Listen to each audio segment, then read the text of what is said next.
maganda yung view natin dito. Oh, hangin. Presko. Yeah. Yun.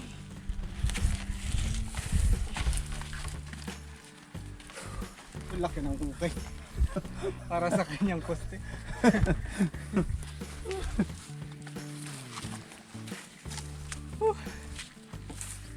Ayan, magandang araw po mga kabukids. Ngayon po ay day 1 ng ating paggagawa ng ating bahay kubo. So ito, nakagawa na po kami ng mga scaffolding. Yan ang inuna namin kaninang umaga. Tapos ito, nagtayo na kami ng mga poste. Mahaba yung poste natin kasi nga meron tayong second floor. Oh, nakahaba nung na yan, ng poste. So yan, meron tayong dalawang kasama na gumagawa. Tsaka si Jinky, ang ating camera girl. Ako si Joe. At nandyan din si Bilog na nanggugulo. So yun po, tingnan natin kung ano magagawa natin ngayong unang araw.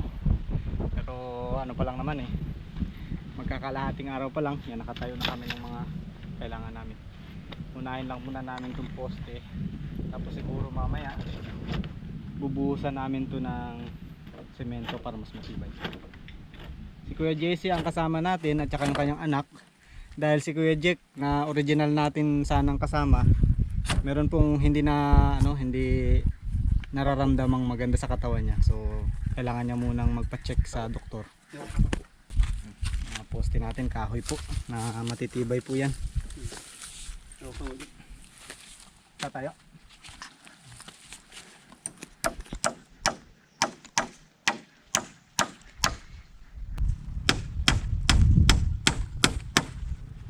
Matibay ito, hindi gumagalaw.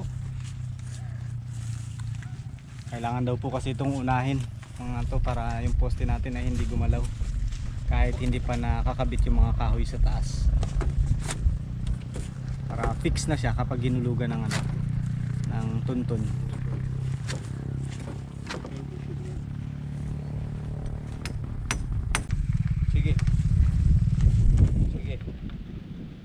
Sige sandig, kaya niyan yan.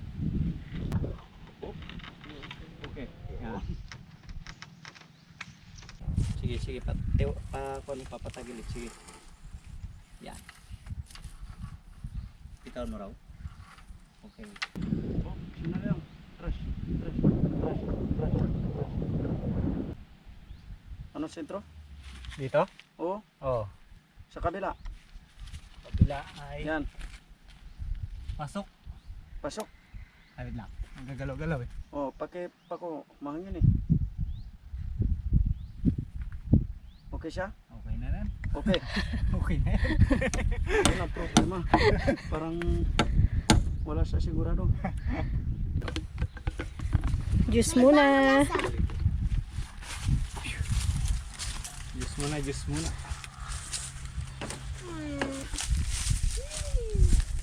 Dala ulit natin mga kabukid yung ating sample para madaling makapy ni Kuya na ating kasama gumagawa. So yan, dito po yan para sa mga bago lang po nakanood at hindi nakanood noong time na pinakita natin. Ito po yung magiging itsura niyan.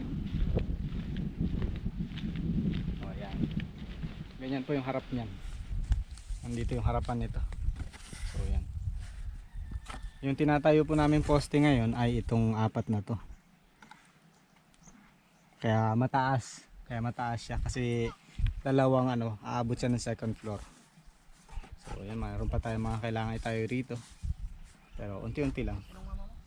Medyo matagal paggawa pa lang nung kakain na tayo ng oras. Kailangan din tong para mas matibay yung scaffolding. So yun, merienda po muna.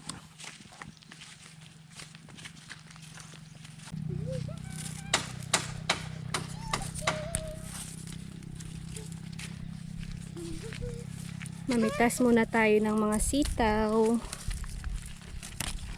para sa papaulam natin sa mga nagtatrabaho, mga kabukids.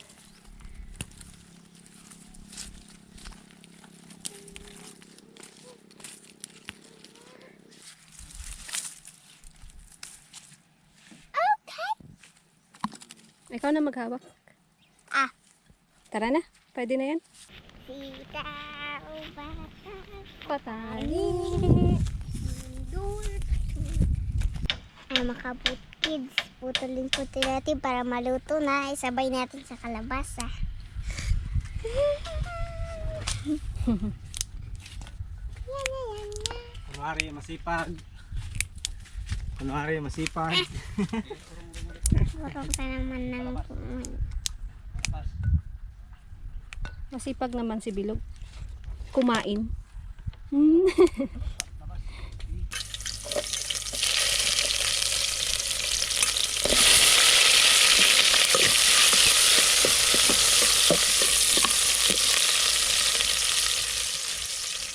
Lagay natin ang kamatis.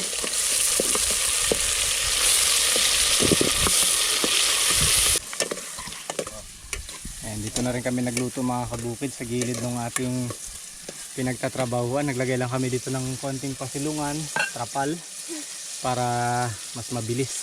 kapangtungan. Oo, makaano tayo, makatuloy-tuloy ng trabaho. Konti lang kami, 3 lang kami. Ang ulam natin for today ay Ginatang dilisaw. ginatawa ang sitaw, Tsaka kalabasa. kalabasa, hahaluan po natin ng dilis. Sabor, di ba? Mamaya ka na, pagluto na.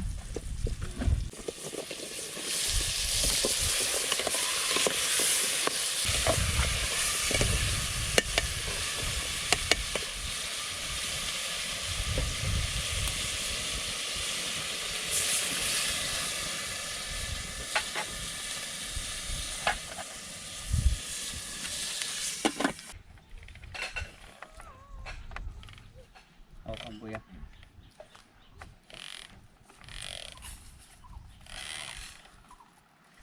Ito 75.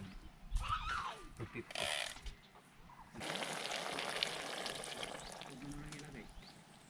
Galing ng aking camera girl ah. Siyempre. Lagay na rin po natin itong ating sili. At ang ating sahog na dilis. Sabor. Putok-putok lang. Ano? Yun.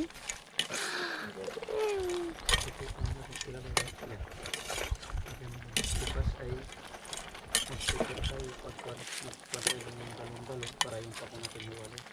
Lagyan natin yung mga number. Puputay na natin ang 24 din tayo natin. Ayan, nandito tayo sa level ng pangalawang palapag mga kabukids. Ang ganda ng view. Oh, lalo na kapag nagawa na to.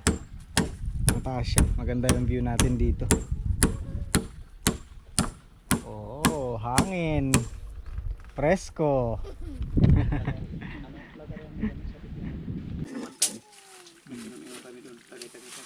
Ito na lang ako magpupo.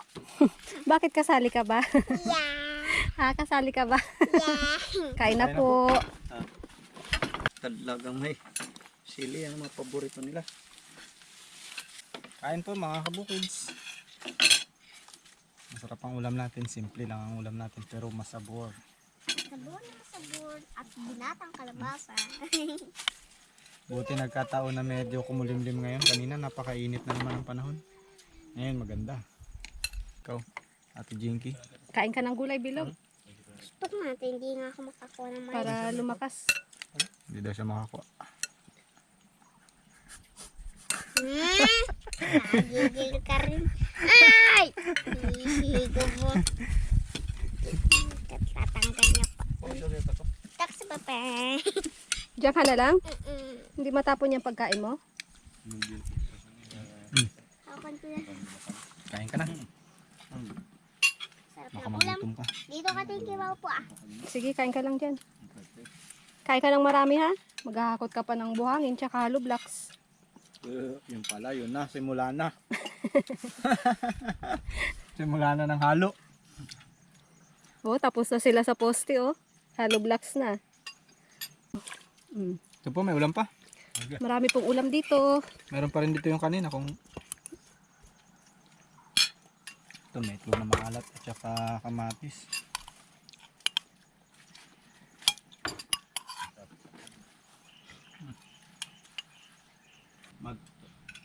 Paguyod-guyod pa kaya po ang... Kain po tayo. Naman yun, pagawag Sabor? pa nila, kung makabili. Pwedeng diskarte nila na kahit walang Francis. Kung ako, hindi, manghira minsan. Sa mga barkada. Sarap. Ang sa mga presyo nila na biyahe, yung Francis, mahiramin na nila.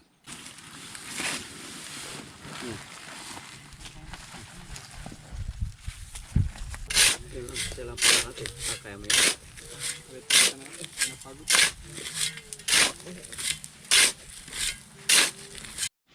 Patingin. Why! Ah. Lollipop. Uod lang yan. Takot ka? Mabait naman to eh. Tingnan mo, oh, may sungay siya. Anong kulay? Itim. Itim. Hmm.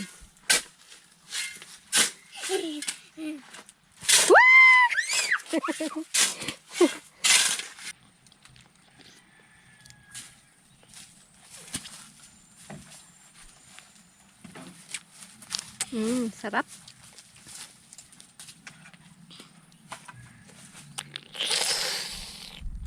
Takaw ni Bilog. Kakain lang ng kanin, kain na naman ng kasoy.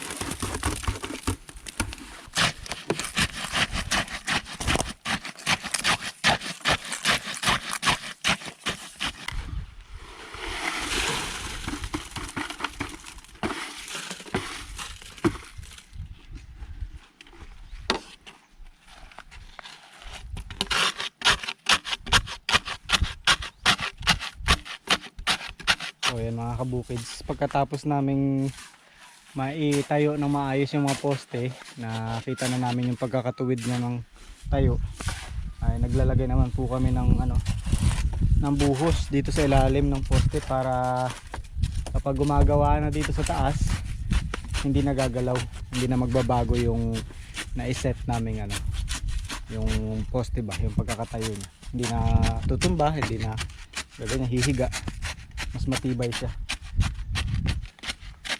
Natayo na, 4 na yan mga kapupit. Oh, taas. Ang ganda ng view.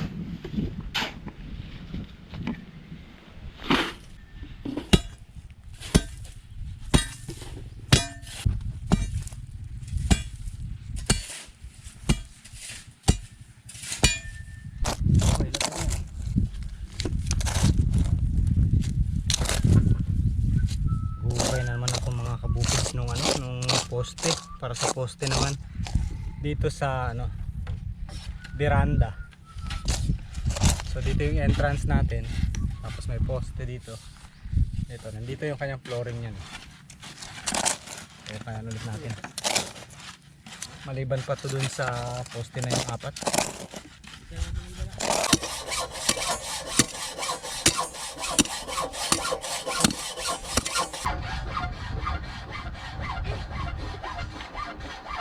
Thank you.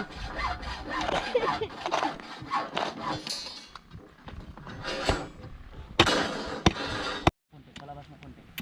Konti lang. Hindi, yan pasok na yan eh.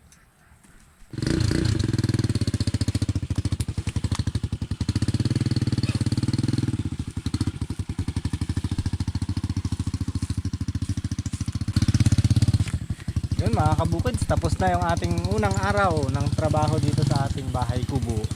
At yan, nakagawa tayo ng mga kailangan. Ito yung nagpatagal yung paglalagay ng scaffolding.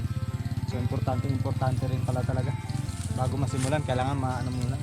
Kaya yan, fix na yung ating haligi. Hindi na siya, para sa sunod na araw, gagalaw-galaw kami dyan, hindi na siya masasagi-sagi. Hindi na ba magbabago yung pwesto niya. So yun, bukas patuloy po ulit tayo.